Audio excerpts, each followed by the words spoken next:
Who would have told us in November, after the shellacking, to use your word, that today the agenda, as you said, would be set by, well, immigration and the domestic and foreign policy, Cuba, which has been something that has been part of the national discourse since 1959.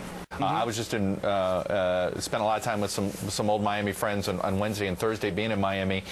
And, you know, at a minimum, does he at least change his tone and how he announced it?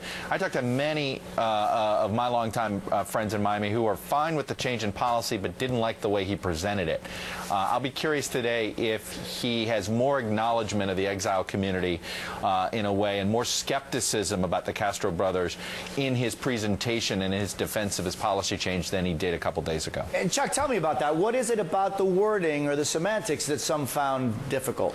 I think it was more this idea of selling, look, making the case the policy wasn't working, saying it was inconsistent with what we were doing with China, with Vietnam, with Myanmar.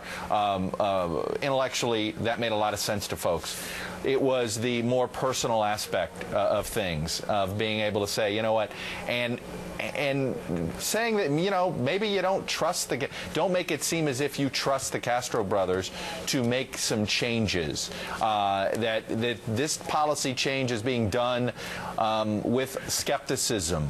So it was more in the presentation of the policy change, but also look, the fact is, a lot of people in South Florida either have family or know somebody who has family who were personally hurt by the Castro regime, either physically or financially or in another way. And not addressing that enough, I think, is what made it a lot easier to see what looks to be almost certainly a loud opposition in Miami, and an even louder one than perhaps some people expected.